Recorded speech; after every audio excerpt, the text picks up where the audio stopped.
x takes the value r, जो x की value r आएगी प्रोपोर्शनल टू -5 आ रहा है, मतलब इसमें लिख दूंगा प्रोपोर्शनल टू, ये प्रोपोर्शनल का सिंबल डालते हैं ना कुछ ऐसे, प्रोपोर्शनल टू -5⁻⁻r। जब प्रोपोर्शनल लिखते हैं तो इसका मतलब क्या हो गया, it is equal to proportional, मतलब किसी के मल्टीपल में होगी k इंटू 5⁻⁻r। अब देखो इस केस में जो वैल्यू ऑफ r है वो क्या क्या हो सकती है। r वैल्यू अगर मैं 0 पुट करूंगा, मैं 0 क्यों पुट करूंगा वो देखते हैं, क्योंकि लेस देन 3 है, लेस देन 3 0 1 2 हो जाएगा ना। अगर मैं 0 पुट करूंगा तो कितना आएगा 0, क्यों 0 नहीं आएगा, 0 पुट करोगे तो आएगा k इंटू 5⁻0, तो k बच जाएगा।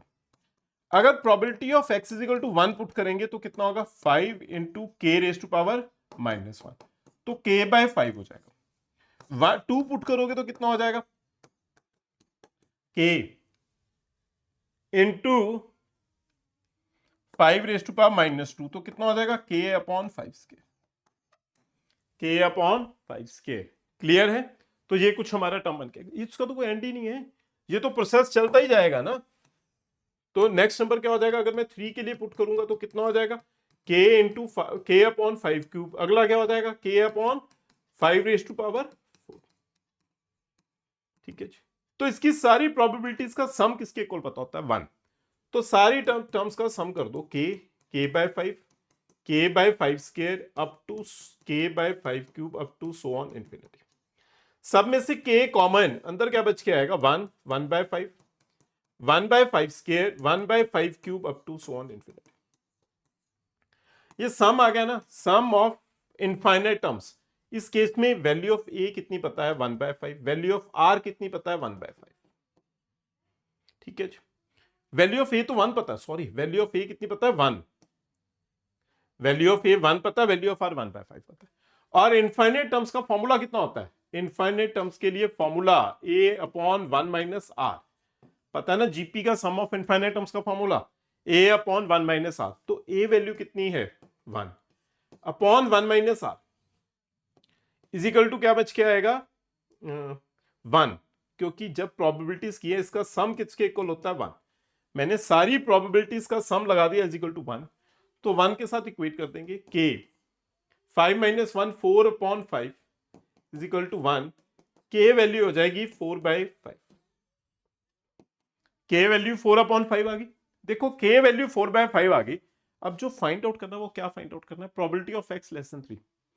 अब probability of x less than 3 में क्या क्या आएगा, लेस देन 3 में आ जाएगा 0 1 2, तीन ही टर्म्स आएंगी ना। 1 के लिए वैल्यू कितनी है k, जीरो के लिए k है, k/5 है, k/5 स्क्वायर मतलब 25 है। आप इसमें एलसीएम लगाओगे तो कितना आएगा? 25 LCM 25k plus k 5k plus k 25 30 31k/5 हो जाएगा। ठीक लिखा ना मैंने? तो 31k/5 हमारा आंसर 25 आंसर हो जाएगा। बट इसमें तो वैल्यू ऑफ k भी पुट करनी पड़ेगी। वैल्यू ऑफ k पुट कर दो तो फाइनल आंसर ये बन के आएगा 31/25 into value of k put कर दो। वैल्यू ऑफ k कितनी हो जाएगी? 4/5। मैंने ठीक किया ना? कैलकुलेशन चेक कर लेना। बस मैं बार बार बोलता हूं, कैलकुलेशन अपने आप देख लेना। ठीक है जी। तो ये आ गया 144/125। कोई डाउट नहीं है? बड़े ही अच्छे क्वेश्चन थे। पिछला क्वेश्चन भी अच्छा था, ये वाला क्वेश्चन भी काफी अच्छा। अब total probability theorem total probability theorem और बेस थ्योरम पहले मैं इकट्ठे डिफाइन कर देता हूं। Probability theorem and Bayes theorem क्या चीज होती है? टोटल प्रोबेबिलिटी थ्योरम में क्या होता है, क्या अगर हमारे पास कोई बैग्स हैं, मैं बैग्स को नाम कर देता हूं E1 E2 E3। मैं एग्जांपल के साथ सिखा रहा हूं।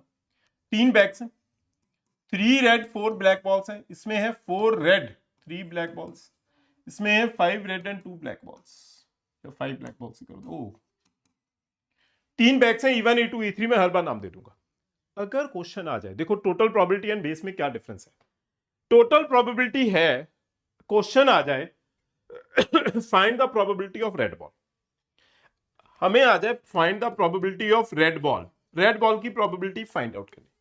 अगर रेड बॉल की प्रोबेबिलिटी फाइंड आउट करनी है तो कैसे करेंगे? रेड बॉल की प्रोबेबिलिटी, क्या फर्स्ट बैग आ जाए then red ball from first bag हो जाए, एक केस। और सेकंड केस क्या हो सकता है? सेकंड बैग आ जाए then red ball from second bag आ जाए। थर्ड केस क्या हो सकता है? थर्ड बैग आ जाए then red ball from third bag हो जाए। ये केस है टोटल प्रोबेबिलिटी का। मतलब रेड बॉल सिलेक्ट करनी है, फर्स्ट बैग आने की probability 1/3, then red ball from first bag 3/7, second bag आने की probability 1/3, then red ball from second bag, कितनी है रेड बॉल सेकंड बैग में? 4/7। थर्ड पार्ट क्या है? रेड थर्ड बैग आने की 1/3, red ball from third bag मतलब 5/10। इसे आप सॉल्व कर दोगे तो हमारा ये आंसर आएगा टोटल प्रोबेबिलिटी का आंसर। ये समझ में आ गया टोटल प्रोबेबिलिटी क्या? क्या हमने रेड बॉल की प्रोबेबिलिटी फाइंड आउट करनी है, हमें ये पता नहीं है कि कौन से बैग से आएगी, कौन से बैग से आएगी, इसलिए हम क्या यूज करेंगे? Total probability. दूसरी तरफ बेस थ्योरम कैसे यूज करेंगे? सेम चीज बेस थ्योरम है। अब क्वेश्चन में गिवन आ गया red ball is selected, red ball is selected, red ball को हमने सिलेक्ट कर दिया है। Find the probability that it is selected from any particular bag. मैं बोल दूं find the probability it is selected from bag 2। क्या हमें आ गया कि वो बैग 2 से सिलेक्ट होगी? देखो कहां से सिलेक्ट होगी? बैग 2 से सिलेक्ट होगी। गिवन क्या होगा कि रेड बॉल ऑलरेडी आ गई है। गिवन क्या है कि रेड बॉल ऑलरेडी आ गई है। प्रोबेबिलिटी किस चीज की फाइंड आउट करनी है? कि वो बैग 2 से आए। हमने क्वेश्चन में आएगा find the probability that it is selected from bag 2। ध्यान से सुनना, पिछली बार था find the probability of red ball, but इस बार क्या है? रेड बॉल तो सिलेक्ट होगी, प्रोबेबिलिटी किस चीज की फाइंड आउट करनी है? It is selected from bag 2। अब वो बैग 2 से सिलेक्ट हो, इस चीज की प्रोबेबिलिटी फाइंड आउट करनी है।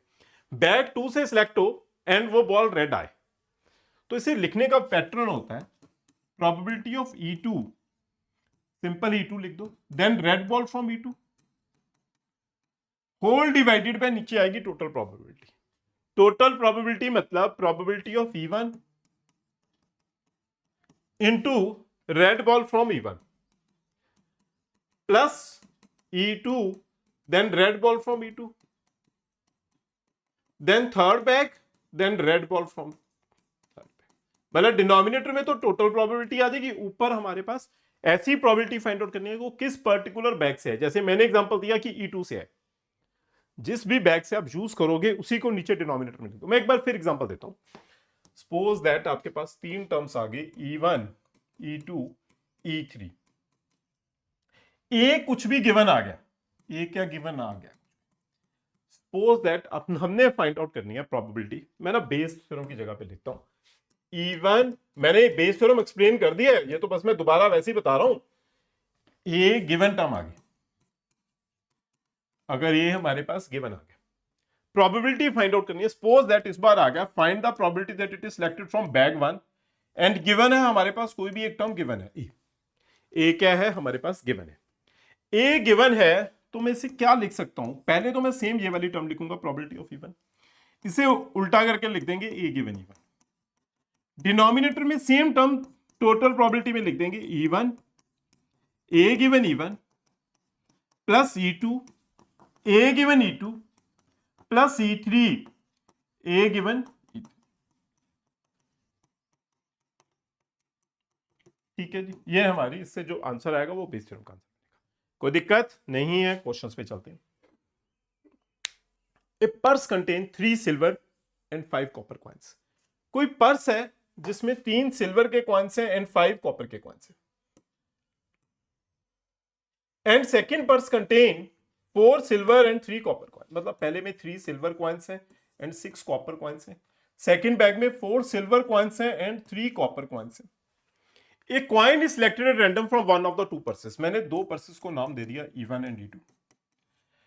Find the probability that it is a silver coin, हमने किस चीज की प्रोबेबिलिटी फाइंड आउट करनी है, सिल्वर कॉइन की प्रोबेबिलिटी फाइंड आउट करनी है। किस चीज का क्वेश्चन होगा, बेस टोटल प्रोबेबिलिटी का। क्यों, सिल्वर कॉइन की प्रोबेबिलिटी फाइंड आउट करनी है, बट सिल्वर कॉइन ये तो पता ही नहीं कौन से बैग से आया है, वो फर्स्ट बैग से भी हो सकता है, सेकंड बैग से भी हो सकता है, तो हम क्या करेंगे कि सेकंड बैग की probability, firstly probability of first bag, then silver coin from first bag, और second bag then silver coin from second bag, यही बनेगी प्रोबेबिलिटी, बिल्कुल बनेगी सेम। फर्स्ट बैग की प्रोबेबिलिटी कितनी आएगी, 3/9, फर्स्ट बैग आने की, कितने बैग्स हैं, 2 बैग्स हैं, तो फर्स्ट बैग की प्रोबेबिलिटी होगी 1/2, then silver coin from first bag 3/9, और सेकंड केस क्या हो सकता है, सेकंड बैग की भी 1/2, then silver coin from second bag 4/7। तो ये बस आंसर हो जाएगा कैंसल करके 1/3, मतलब ये 1/6 प्लस 2/7, एलसीएम लगा के लिख दोगे 42, 7 + 12 मतलब 19/42 हमारा फाइनल आंसर हो गया, 19/42 फाइनल आंसर बन के आ जाएगा। कोई दिक्कत नहीं है, सिंपल सा क्वेश्चन था 2020 में, बड़ा ही अच्छा इंपॉर्टेंट क्वेश्चन है। In answering a question, a multiple choice question, a student either knows the answer or guess the answer. दो ऑप्शन है, let 3/5 be the probability that he knows the answer and 2/5 be the probability he guessed the answer. Assuming that the student who guessed the answer will be correct with probability 1/3, what is the probability that the student knows the answer given that he correctly answered it? देखो given term क्या है, probability find out करनी है, he knows the answer, इस जगह से पता लग जाएगा कि हमने लेट क्या करना है। मैं इसे E1 E2 लिख लेता हूं, किसे, क्या नोज को E1 लिख लिया, गैस को, गैस करने को E2 लिख दिया, मैं E1 लिखूंगा ही नोज द आंसर, E2 में लिख दूंगा कि ही गेस द आंसर, क्या उसने गैस किया, क्या उसे आंसर पता है। हमने प्रोबेबिलिटी किस चीज की फाइंड आउट करनी है, लास्ट लाइन से पता चलेगा, find the probability that he the student knows the answer, E1 की प्रोबेबिलिटी फाइंड आउट करनी। गिवन क्या है, given that he answer correctly, क्या आंसर उसने करेक्टली टिक किया, तो ए क्या लिखेंगे हम, करेक्ट आंसर। ठीक है जी, प्रोबेबिलिटी किस चीज की फाइंड आउट करनी है, प्रोबेबिलिटी ऑफ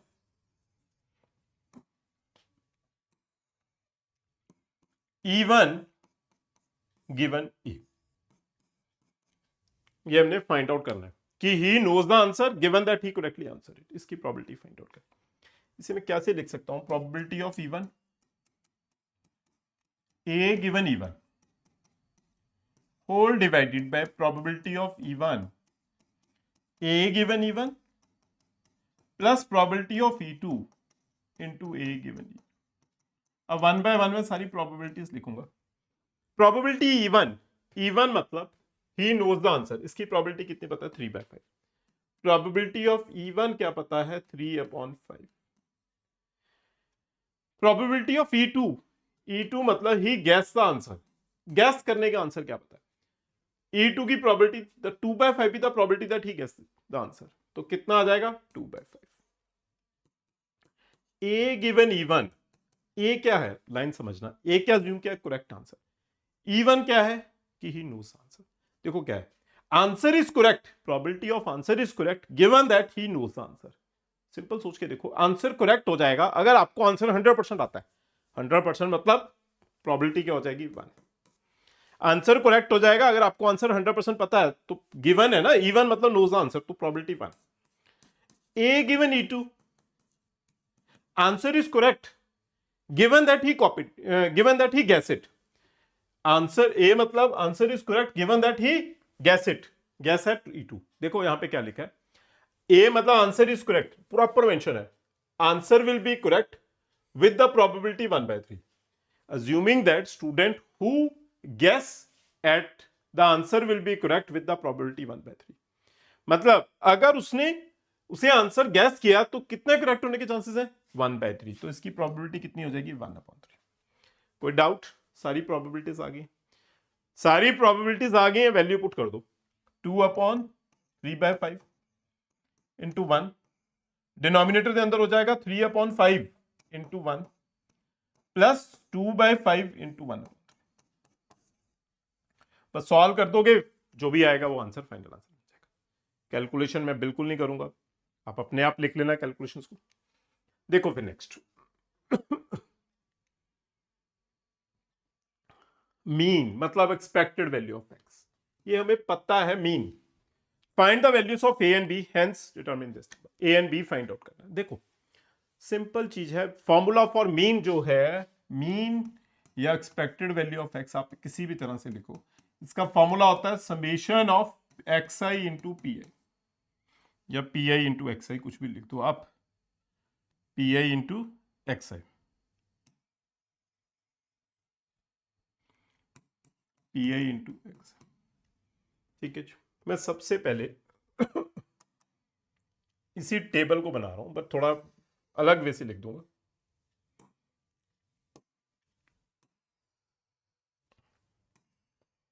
एक्स पता है, पी पता है, एक्स है 1 2 3 4 5, पी पता है 2/10, ए 2/10, बी। ठीक है जी, सारी प्रोबेबिलिटीज का सम किसके इक्वल होता है 1, मतलब फर्स्ट कंडीशन तो ये आ गई 2/10 a 2/10 plus b is equal to 1। 2/10 plus 2/10 तो ये बन के आया 2a plus B, 2/10 plus 2/10 1 minus 4/10 हो जाएगा, 4/10 भी कैंसिल हो गया, 2/5। तो इससे मैं क्या लिख सकता हूं 3/5, 2a प्लस बी। कुछ गलत तो नहीं कर दिया ना मैंने, 2/5, तो 5 शिफ्ट कर दोगे तो 10a plus 5b is equal to 3। Please check कर दो मैंने ठीक लिखा ना, 2/10 ए 2/10 बी, सबको ऐड किया 4/10 हो गया एलसीएम लगा के, और कैंसिल करके 2/5, 5 एलसीएम 3/5। ठीक है, 3 शिफ्ट हो गया, कोई दिक्कत नहीं है। नेक्स्ट नंबर देखो, P I into X I, 2/10, 2a 3a 8/10। अब इन सबका टोटल गिवन है 3, क्योंकि देखो ना मीन का फॉर्मूला मैंने क्या लिखवाया, मीन फॉर्मूला, जो मीन फॉर्मूला लिखा है summation of P I into X I, और इसकी वैल्यू कितनी पता है 3।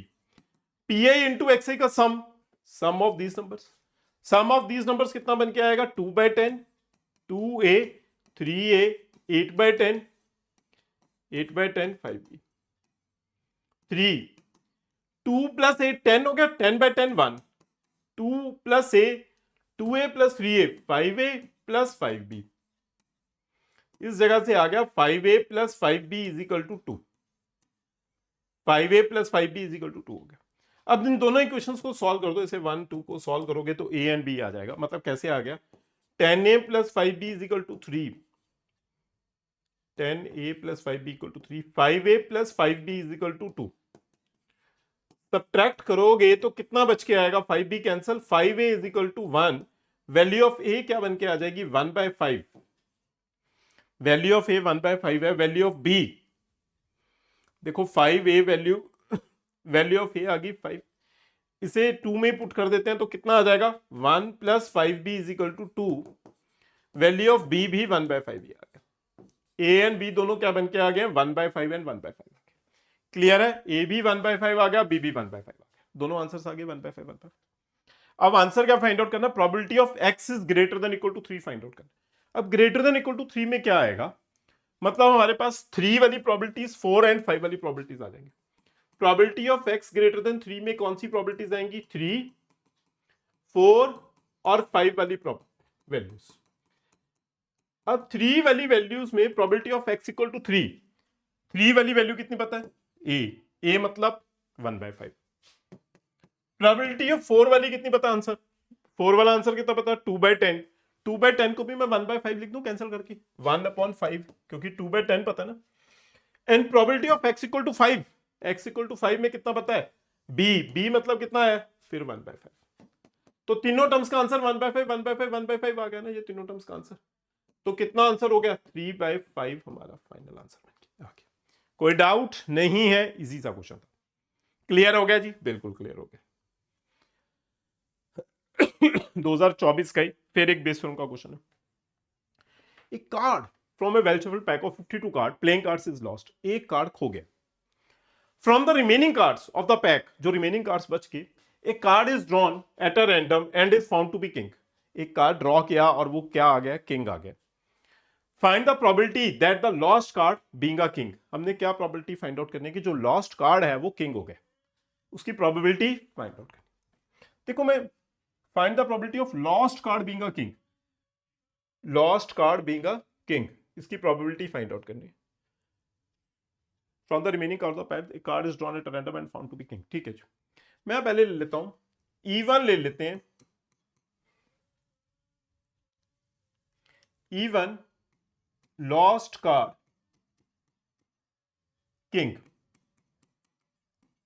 Lost card being a king लिख लेना पूरा। E2 लिख लेते हैं lost card not a king, lost card not king. हमने probability lost card being a king की फाइंड आउट की।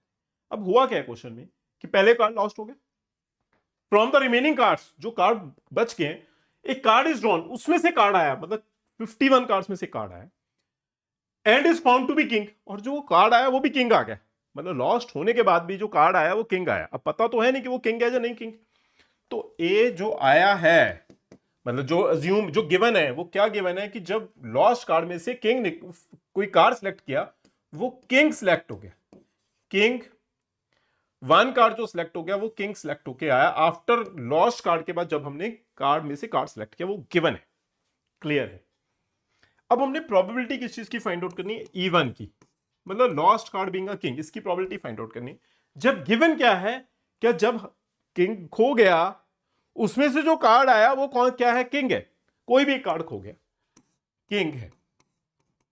तो इससे मैं कुछ ऐसा लिख सकता हूं, इसे आप के लिख दो या ए लिख दो, वो कोई फर्क नहीं है।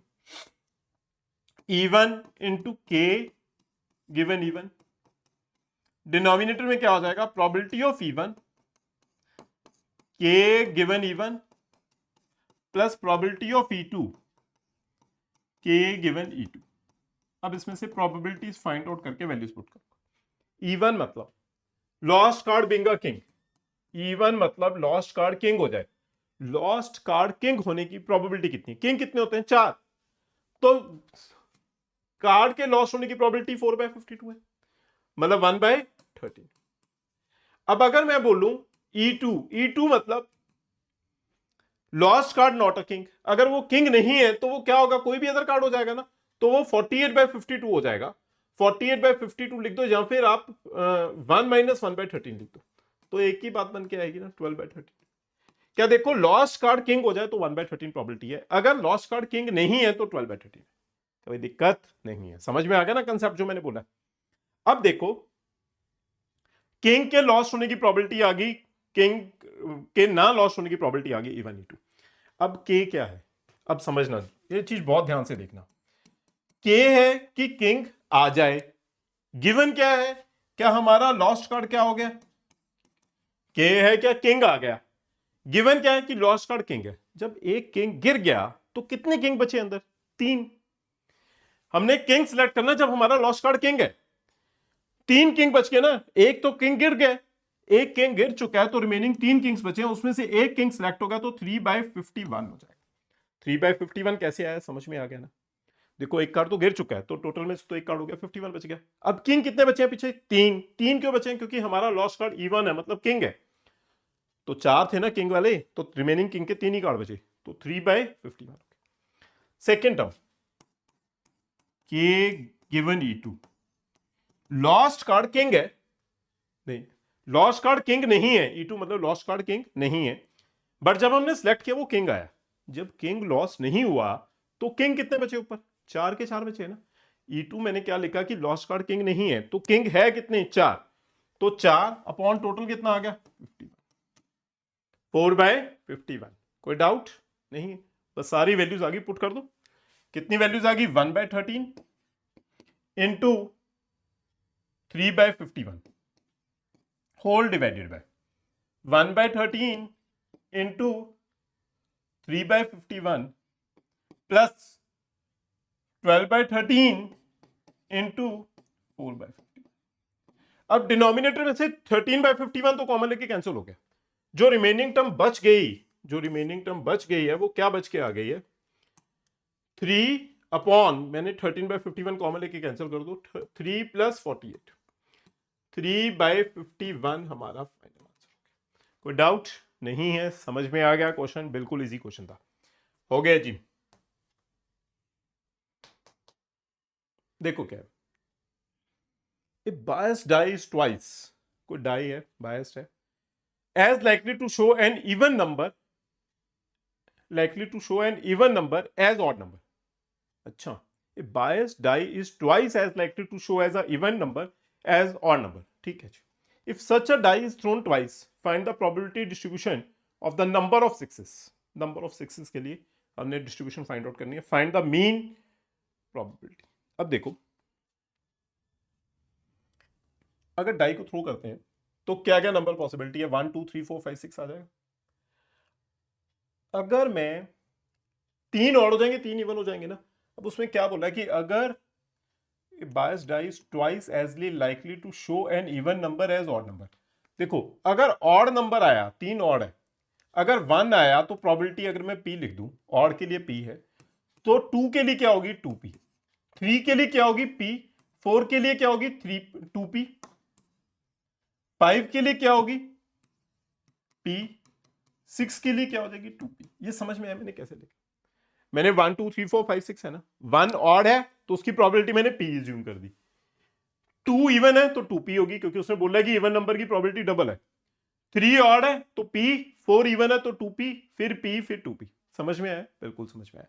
तो ये सारी प्रोबेबिलिटीज का सम किसके इक्वल होता है, तो कितना बन के आएगा 6 7 8 9p = 1, p वैल्यू कितनी आ गई 1/9, p 1/9 अपने आप सोच लो, p 1/9 है तो ऑड नंबर आने की प्रोबेबिलिटी कितनी आ गई p, मतलब 1 3 5 आने की प्रोबेबिलिटी है 1/9, 2 4 6 आने की प्रोबेबिलिटी कितनी है, 2 4 6 आने की प्रोबेबिलिटी कितनी है 2/9, ठीक है ना। ऑड नंबर की प्रोबेबिलिटी होगी, मैं लिख देता हूं, ऑड नंबर्स की प्रोबेबिलिटी होगी 1/9, इवन नंबर्स की प्रोबेबिलिटी क्या बन के आ गई 2/9। कोई दिक्कत नहीं। अब देखो हमने क्या फाइंड आउट करना है, probability distribution of the number of sixes. मैं x क्या लेट करता हूं, नंबर ऑफ सिक्स, कितने आपने फाइंड आउट करने हैं। ए डाई थ्रोन ट्वाइस, 2 बार थ्रो किया, अगर 2 बार थ्रो किया तो क्या क्या पॉसिबिलिटी हो सकती है, क्या कोई भी 6 ना आए, 1 6 आ जाए या फिर 2 6 आ जाए। अगर पहली कंडीशन कोई भी 6 नहीं आया, इसकी प्रोबेबिलिटी फाइंड आउट करेंगे। फिर क्या कंडीशन है, 1 6 आ जाए, 2 डाई थ्रो करेंगे तो 1 6 आ जाए, या फिर दोनों टर्म्स पे 6 आ जाए, ठीक है जी। अगर कोई भी 6 नहीं आता तो कितनी टर्म्स आती है, सारे के सारे विदाउट 6 वाली टर्म्स आएंगी। 6 आने की प्रोबेबिलिटी क्या है? 6 आने की प्रोबेबिलिटी है 2/9। 6 ना आने की प्रोबेबिलिटी क्या हो जाएगी? 7/9। समझ में आ रहा है क्यों? 6 आने की प्रोबेबिलिटी 2/9 है, 6 ना आने की प्रोबेबिलिटी क्या हो जाएगी? 7/9। ठीक है जी। अब देखो क्या होगा कि कोई भी, मैंने कैसे निकाला 7/9, समझ में आ रहा है कि 6 की प्रोबेबिलिटी 2/9 है, 6 ना आने की, मैं टोटल में से प्रोबेबिलिटी ऑफ 6 बोल दूं 2/9 है, तो प्रोबेबिलिटी ऑफ नॉट 6 कितना होगा? इतना तो आपको आता ही है ना, 7/9 हो जाएगा। ठीक है, तो इसकी प्रोबेबिलिटी कितनी हो जाएगी? 7/9 फॉर फर्स्ट, 7/9 फॉर सेकेंड, कि पहले पे भी 6 नहीं आया, दूसरे पे भी 6 नहीं आया। क्लियर है? सेकेंड केस क्या हो सकता है? अगर एक 6 आ जाए, एक 6 किस तरह हो सकता है कि फर्स्ट मैंने थ्रो किया 6 आ गया तो 2/9, तो दूसरे नंबर पे 6 नहीं आया, दूसरे नंबर पे 6 नहीं आया तो 7/9 हो गया। और अगला केस क्या हो सकता है? अगला केस कि पहले पे अदर नंबर आ गया 7/9, दूसरे पे 6 आ गया 2/9। ठीक है जी, एक केस ये हो गया। थर्ड केस क्या हो सकता है? दोनों टर्म्स के ऊपर 6 आ जाए, दोनों टर्म्स के ऊपर 6 आ गया तो प्रोबेबिलिटी क्या हो जाएगी? 2/9 एंड 2/9, कि पहली भी टर्म में भी 6 आ गया, दूसरे में भी 6 आ गया, तो 2/9 एंड 2/9 हो गया। तो इसको बस बेसिक सा क्वेश्चन था, बस मेन चीज ये वाली चीज थी, ये समझ में आ गई होगी, बाकी तो आप इसे कैलकुलेशन कर दोगे स्टेप की, हो जाएगा। क्लियर हो गया? तो नेक्स्ट नंबर चलते हैं। देखो क्या है क्वेश्चन में, manufacture has 3 machines operated A B and C. 3 machine है, ए मशीन है, बी मशीन है एंड सी मशीन है। A machine, B machine, C machine. The first operator A produces 1% of defective item. जो देखो, एक ए machine है, एक B machine है, एक सी मशीन है। मैं ए मशीन को E1 लेट कर रहा हूं, बी मशीन को E2 लेट कर रहा हूं, सी मशीन को मैं E3 लेट कर रहा हूं। जो ए मशीन है वो प्रोड्यूस कर रही है 1% ऑफ द डिफेक्टिव आइटम, मतलब डिफेक्टिव आइटम कितनी है? 1%।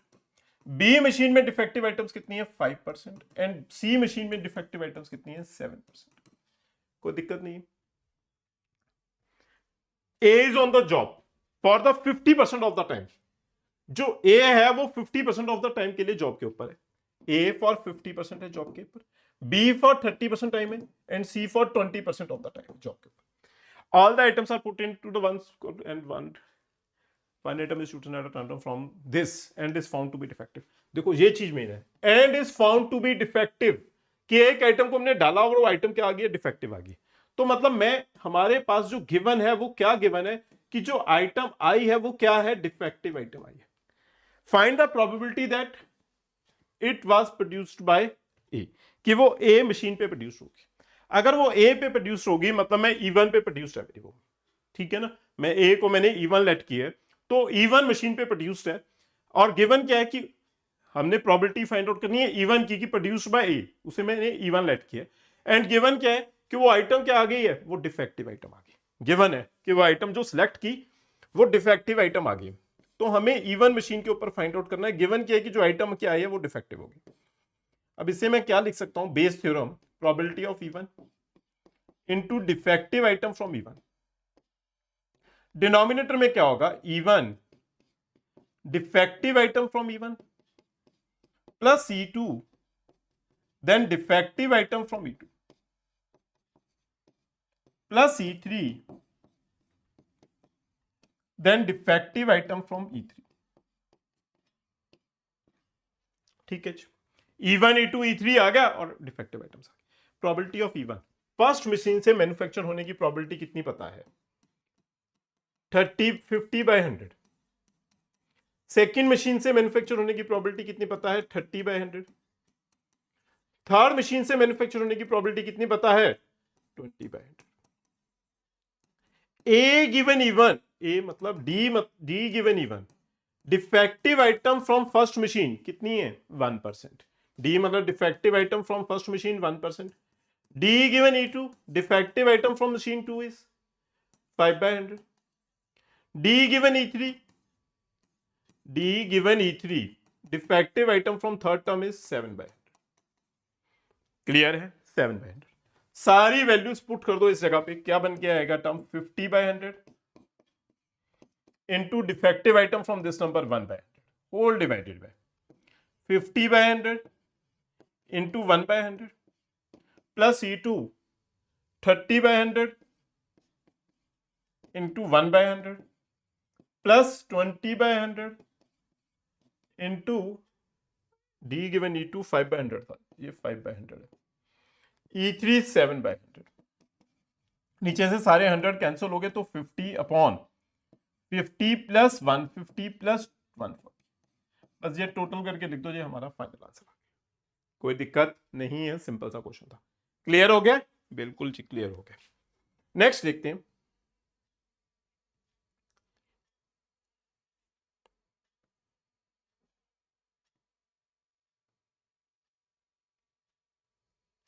देखो नेक्स्ट क्वेश्चन देखते हैं।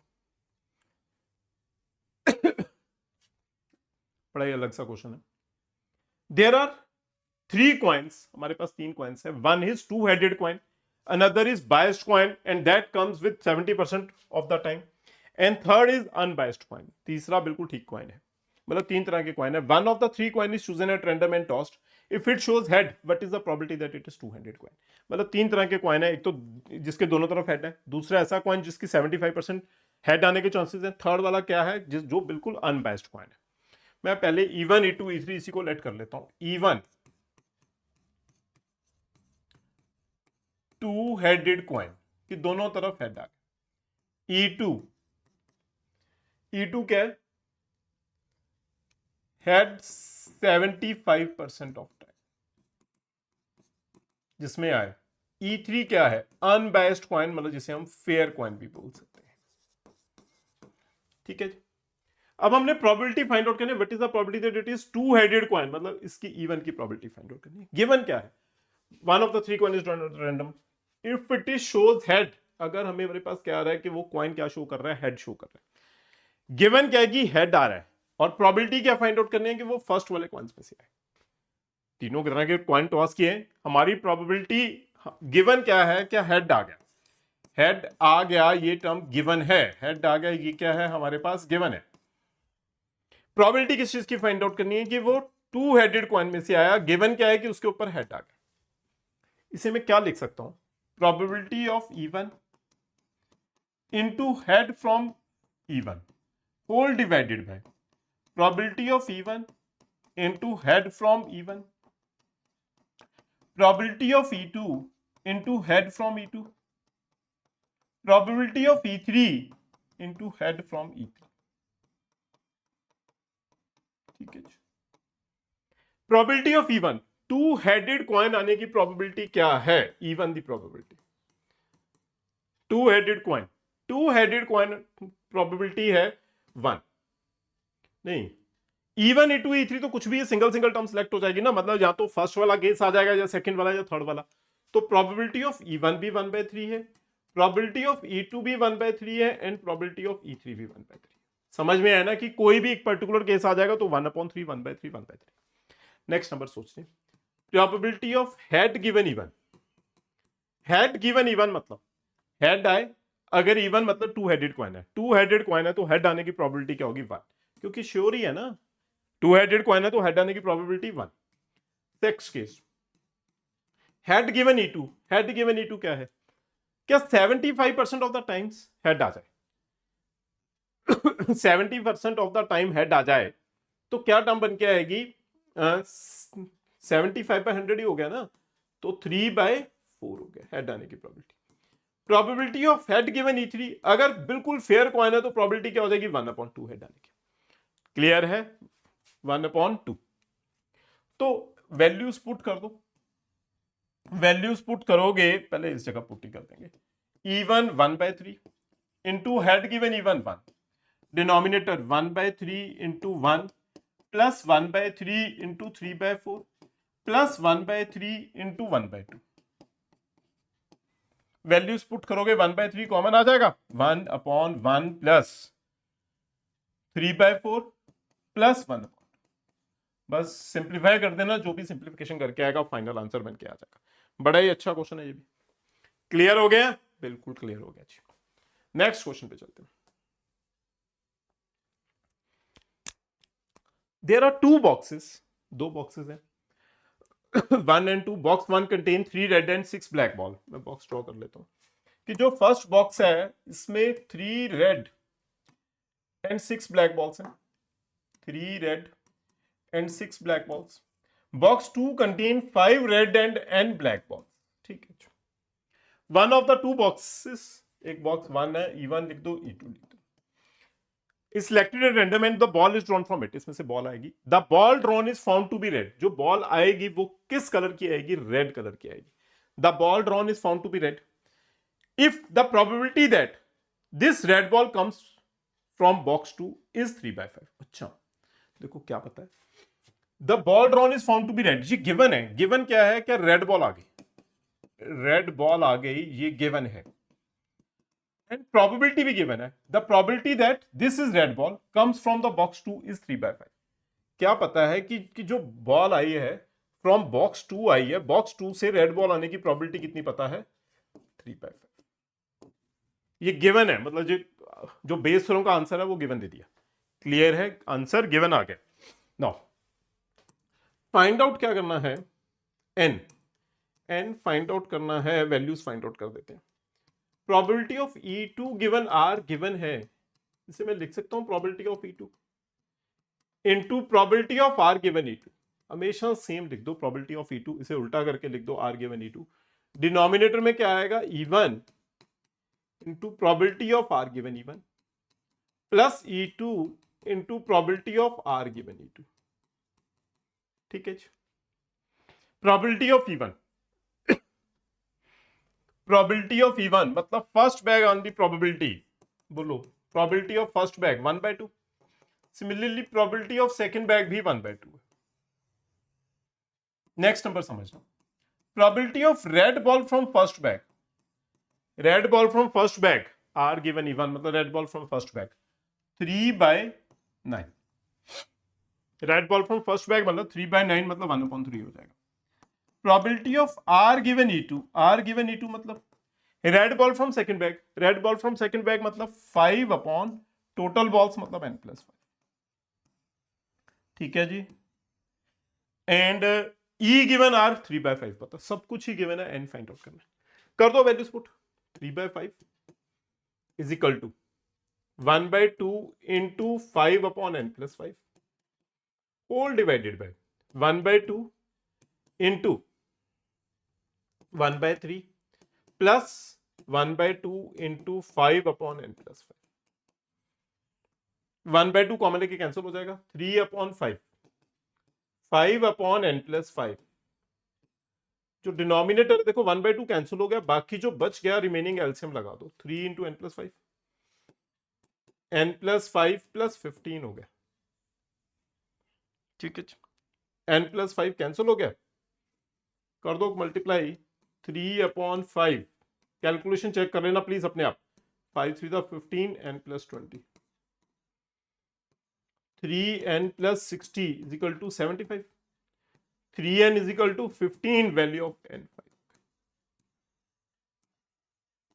फाइनल आंसर बन के आ गया। बड़ा अच्छा क्वेश्चन है, प्लीज ध्यान से इतना क्वेश्चन। क्लियर है क्वेश्चन? बिल्कुल क्लियर है जी question.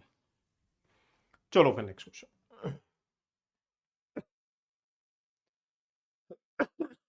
The member of the consulting firm rent cars 3 renter 50% of the agency X, 30% of the agency Y, 30% of the agency Z।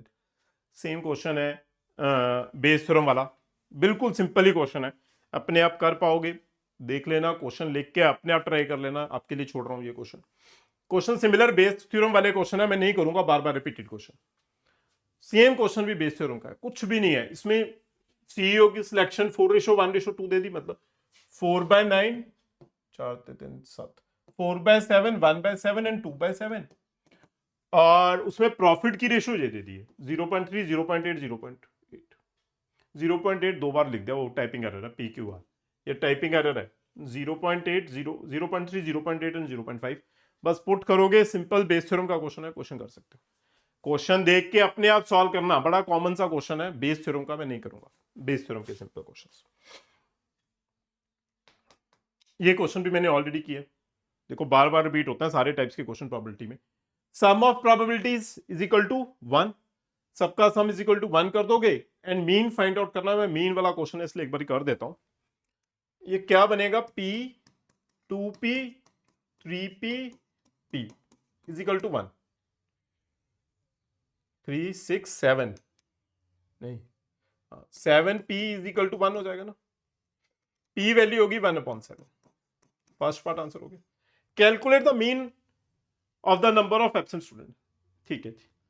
तो देखो x पता है, p पता है, मीन फाइंड आउट करना है, समेशन ऑफ pi xi लगा दो। x पता है 0 2 4 5, p पता है, p पता है 1/7, 2/7, देखो ना वैल्यू पुट करते हो, p वैल्यू पुट कर दो, 2/7 3/7 एंड 1/7। pi xi क्या हो जाएगा 0, 4/7, 12/7, वैल्यू ऑफ p हो जाएगा। देखो pi xi आ गया, कर दो मल्टी, मीन क्या है, mean is summation of pi into x, sum of these numbers कर दो, मीन हो जाएगा 16 + 5 21/7, मतलब मीन क्या हो जाएगा 3। ये प्रोबेबिलिटी नहीं है, मीन है, इसे एक्सपेक्टेड वैल्यू ऑफ एक्स भी लिख पाओगे, कोई प्रॉब्लम नहीं है, सिंपल क्वेश्चन। क्लियर है जी, बिल्कुल क्लियर है। नेक्स्ट क्वेश्चन, ये बड़ा अच्छा क्वेश्चन है 2025 में ना।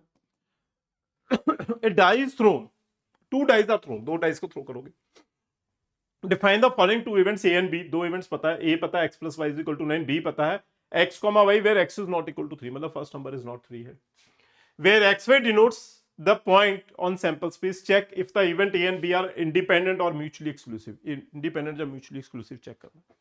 किस तरह से, इवेंट A पता है x + y = 9, किस किस टर्म का टोटल 9 आएगा, मतलब डाई थ्रो करोगे और सम 9 आ जाए, किस किस केस में सम 9 आएगा वो देखना है।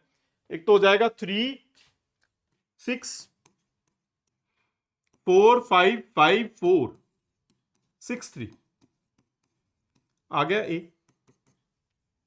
सिमिलरली बी, बी किस तरह आ जाएगा, पूरा डाई है but x is not equal to 3, मतलब सारे एलिमेंट्स आ जाएंगे, एक्स नॉट इक्वल टू 3 वाले नहीं आएंगे, मतलब बी सेट में एलिमेंट्स क्या आएंगे 1 1 1 2 1 3 1 4 1 5 1 6 2 1 2 2 2 3 2 4 2 5 2 6, 3 वाला कोई भी नहीं आएगा, 4 1 4 2 4 3 4 4 4 5 4 6, कि 4 वाला एलिमेंट मिसिंग है, 5 1 5 2 5 3 5 4 5 5 5 6, 6 वाला एलिमेंट 6 1 6 2 6 3 6 4 6 5 6 6,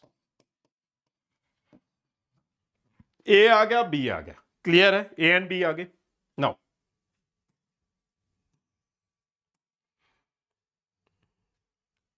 चेक करना है ए इंटरसेक्शन बी, देखो कितना आएगा, A intersection B 4 5 and 5 4, 2 terms आ जाएंगे। देखो अगर इंटरसेक्शन 5 नहीं है तो म्यूचुअली एक्सक्लूसिव तो बिल्कुल भी नहीं, क्योंकि अगर a intersect this is not equal to 5, अगर 5 नहीं है that means it is not mutually exclusive, इसे क्या बोलोगे कि it is not mutually exclusive, not mutually exclusive, ठीक है जी, क्या वो म्यूचुअली एक्सक्लूसिव नहीं है, फर्स्ट वाला पार्ट। तो सेकंड इंडिपेंडेंट शो करना है, इंडिपेंडेंट मतलब देखो प्रोबेबिलिटी ऑफ ए क्या आएगा 4/36 मींस 1/9, प्रोबेबिलिटी ऑफ बी क्या आएगा, प्रोबेबिलिटी ऑफ बी 30/36 30/36, मतलब कैंसिल करोगे बाय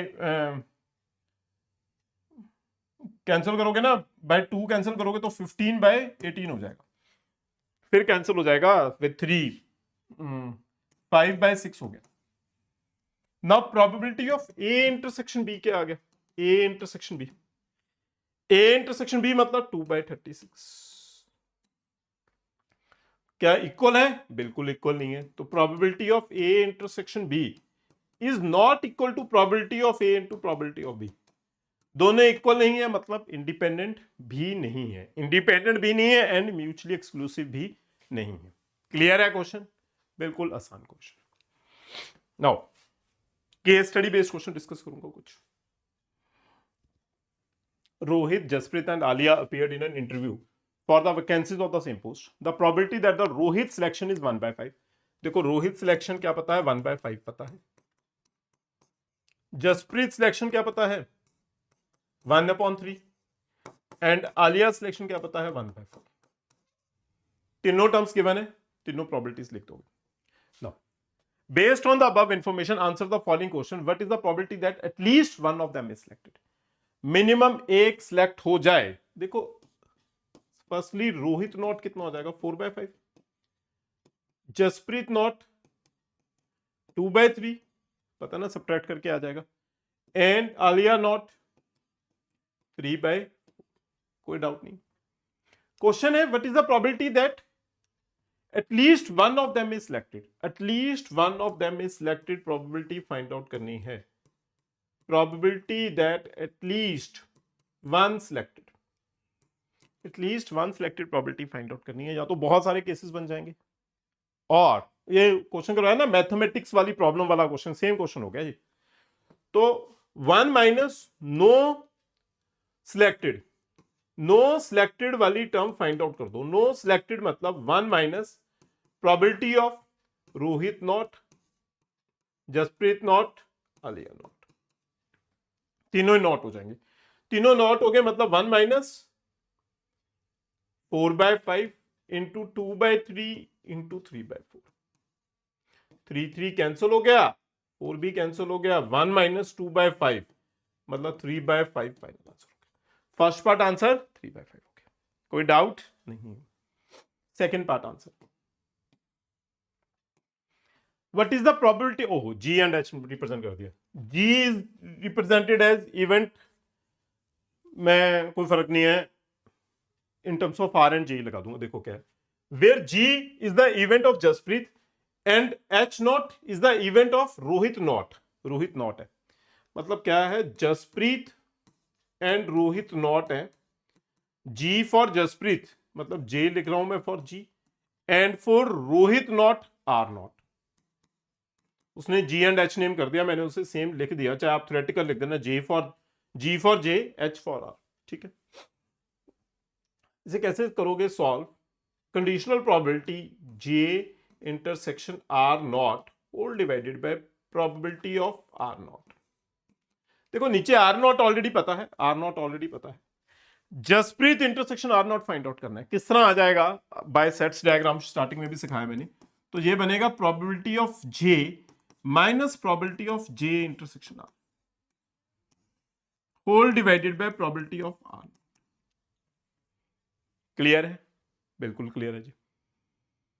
नाउ ये सिंपली लिख दो, जसप्रीत इंडिपेंडेंट इवेंट है ना, both are independent event, then directly लिख दो this number as a probability of Jaspreet into probability of R not whole divided by probability of R not. क्योंकि इंडिपेंडेंट है ना, देन प्रोबेबिलिटी ऑफ जसप्रीत आ गया सिर्फ। जसप्रीत इंटरसेक्शन R नॉट मतलब probability of Jaspreet, means answer क्या हो जाएगा? 1/3। जो सेकंड पार्ट, इस पार्ट का आंसर क्या बन के आ गया? 1/3। थर्ड पार्ट क्या? Probability that exactly one of them is selected. Exactly one of them is selected मतलब क्या फाइंड आउट करना है? Exactly one of them is selected, exactly one of them is selected, मैं नेक्स्ट पेज पे लिख रहा हूं। Probability that exactly one of them is selected मतलब जसप्रीत आ जाए, फर्स्ट क्या है? रोहित, फिर जसप्रीत, फिर आलिया। रोहित आ जाए, जसप्रीत भी ना इंटरव्यू सिलेक्ट कर पाए एंड आलिया भी ना कर पाए, फर्स्ट केस। और second case, not Rohit, Jasprit, not Alia. Next case, not Rohit, not Jasprit, only. Clear है? बस प्रोबेबिलिटीज गिवन है, सारी वैल्यूज पुट कर देंगे। मतलब probability of R into probability of Jasprit not, probability of Alia not plus probability of R naught, probability of J, probability of A naught, plus probability of R naught, probability of J naught, probability of A. सारी values जो पता है put करते जाओ. Probability of R, देखो मैं लिख ही देता हूं, probability of R, probability of J and probability of A. तीनों probabilities क्या पता है? 1/5, 1/3 and 1/4. 1/5, 1/3, 1/4. बस सारी वैल्यूज पुट कर दो. 1/3, 1/5 टर्म एंड 1/4. क्या टर्म बनेगी? 1/5, 1/2/3, 3/4 और second part 4/5, 2/3, sorry 1/3, A not मतलब 3/4, R नॉट 4/5, 2/3, 1/4. बस वैल्यूज पुट कर दो, आंसर हो गया. क्लियर है? वैल्यूज पुट कर दोगे, आंसर बन जाएगा. Next part. Exactly two of them are selected. Exactly two of them are selected मतलब क्या आंसर हो जाएगा? Same part. Next part answer हो जाएगा एग्जैक्टली टू सिलेक्टेड मतलब R हो जाएगा, J हो जाएगा and A not. Second part क्या हो जाएगा? R हो जाएगा, J हो जाएगा, A नॉट हो जाएगा. R एंड A हो जाएगा बट J नॉट हो जाएगा. थर्ड पार्ट क्या हो जाएगा? R नॉट हो जाएगा, J एंड A. बस वैल्यूज पुट कर दोगे, थर्ड पार्ट आंसर हो जाएगा. सिर्फ वैल्यूज ही पुट करनी है. सिंपल क्वेश्चन है. क्लियर है क्वेश्चन? बिल्कुल सिंपल, समझ आ गया क्वेश्चन.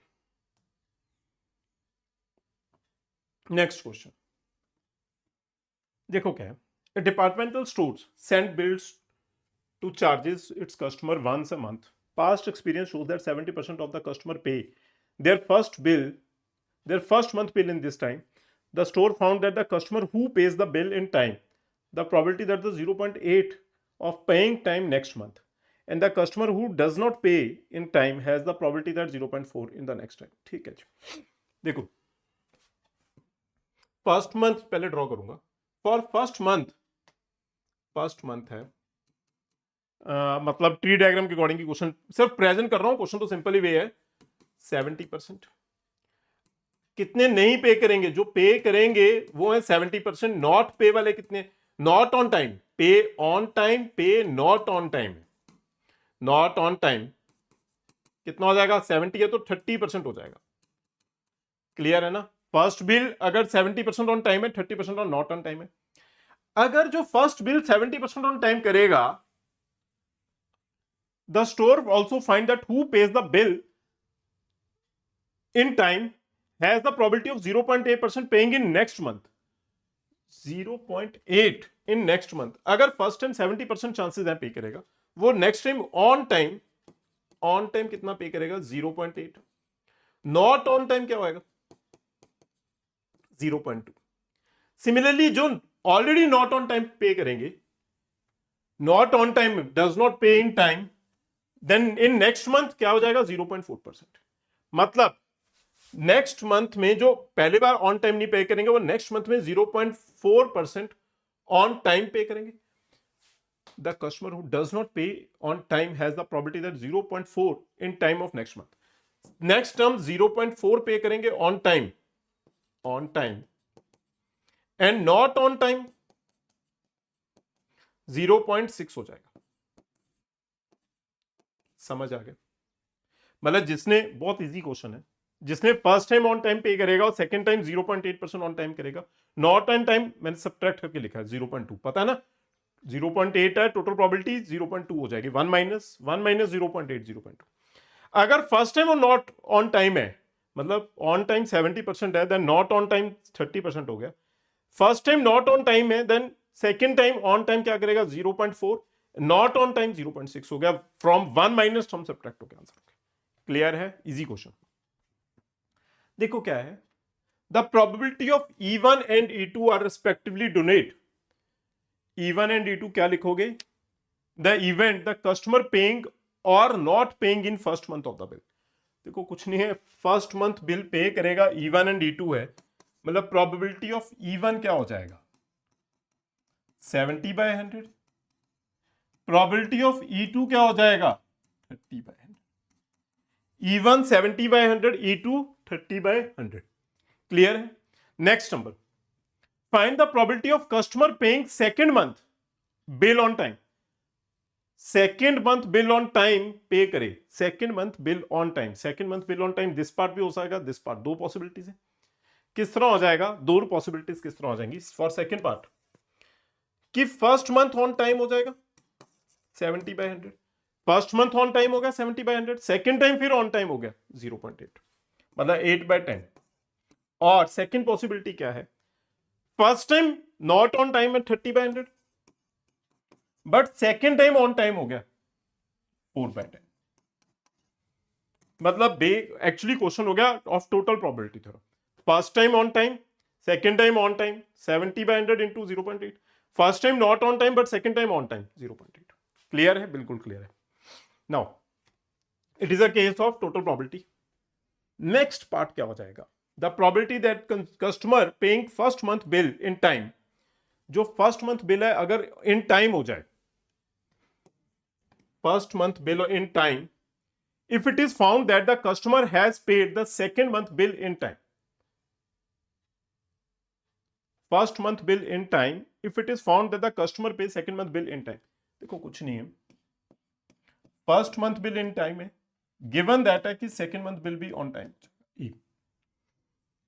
एक्चुअली जो ए है second month bill on time हो गया, एक्चुअली बेस थ्योरम क्वेश्चन बन गया, first month bill on time मतलब probability of E1, A given E1 मतलब second month on time, given that on first month time के ऊपर, first month on time है, denominator A, actually ए है, it is found that the customer paid in second month bill time, this number is A, this number is your A, कि second month on time है, this number is your A. Now probability of E1 into A given E1, denominator same हो जाएगा, probability of E1 into A given E1 plus probability of E2 into A given E2, numerator वाला की on time 70/100 into A given E1 मतलब first on time, second on time मतलब 8/100, denominator तो actually same ही number होगी, total probability, values put कर दो,